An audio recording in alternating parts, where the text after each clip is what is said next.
This video is about a few pitfalls you might experience on your way to stardom. Here's what you want to watch out for.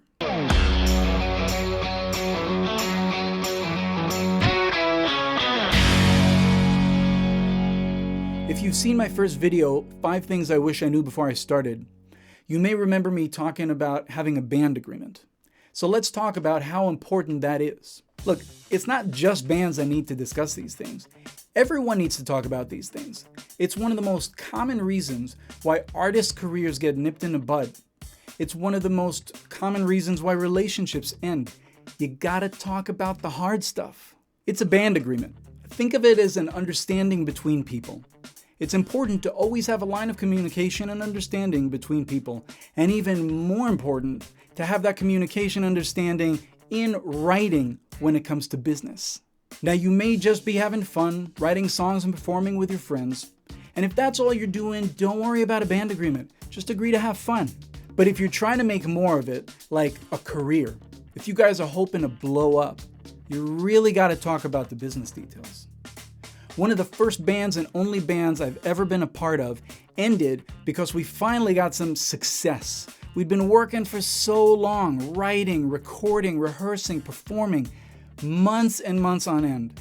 We finally got a manager interested in signing us, and then as soon as the idea of making some real money came into play, the whole thing collapsed. We should have spoken about that stuff sooner. I've seen so many amazing artists and bands fall apart when things were about to get great because they couldn't see eye to eye. Had they spoken about the elephant in the room, be it money or rights to songs or anything like that, before they got deep into it, I bet they would have still been around, making amazing music and having a positive impact on so many more people. The conclusion is, please, discuss those things that are hard to talk about. Don't let them surprise you. If you're not sure what a band's agreement should have in it, just hit me up. I'll let you know. Maybe I'll even make a video about it. A lot of people might not like the idea of having that band agreement conversation, and that's because they can't separate between art and business. When you're an artist, whether you're a painter, musician, or any other kind, you rely on being connected to your emotions in order to create. However, when you're getting business done, those emotions need to go right out the door. There's nothing personal about business. After all, it's just business. That's one of the hardest things about our business. You need to be able to switch from artist to business person, from pure emotions to zero emotions in the blink of an eye. Thankfully, I've learned how to do this quite well. But not all artists can do it. Again, as soon as money comes into play, people get super weird. So here's what I highly recommend to you. If you can't switch between being an artist and a business person, don't. You stay an artist, don't point to people, and then find someone else to handle a business for you. Trust me, you'll thank me later. That's why managers and agents are so important. They let the artist create while they take care of the business. Now, if you're in a young band, but you guys are serious, why do all the work yourselves? Find a friend of yours who knows the party industry quite well and get that person working the venues for you. Let them worry about where you should play and how you get paid. Definitely make sure that this person's capabilities match what you want from them, or else it's a waste of time for you both.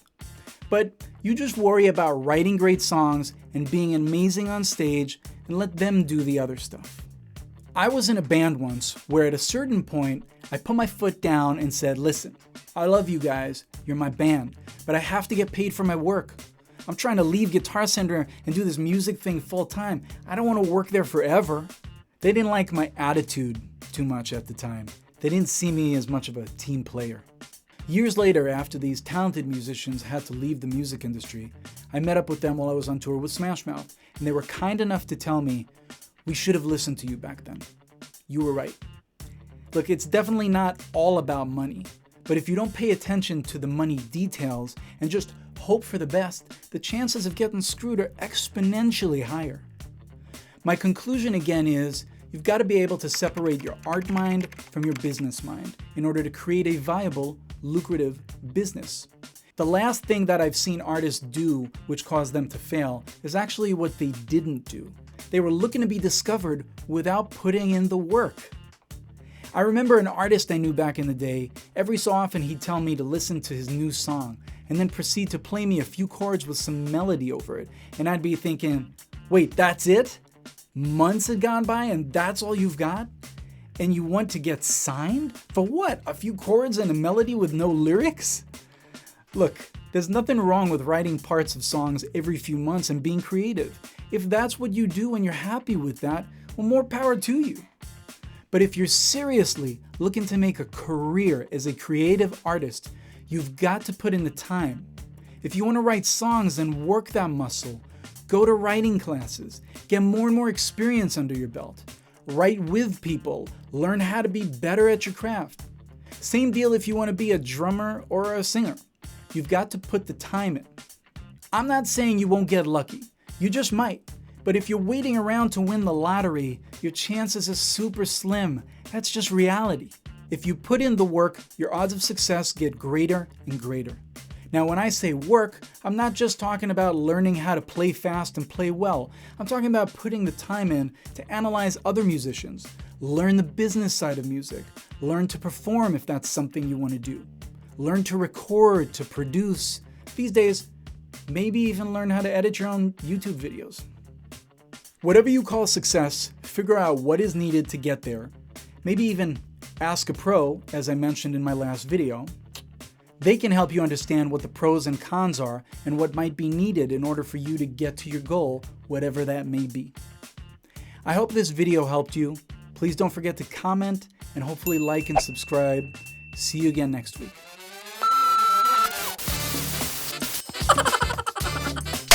This video is about a few Don't point. Don't point.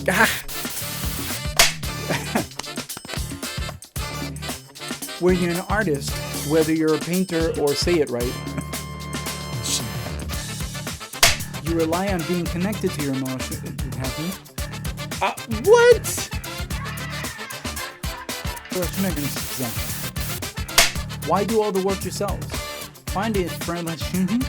I guess I don't have any friends. That's why I can't say it. They didn't like my attitude too much at the time. Oh, hello there. How are you doing? God damn it. Ah!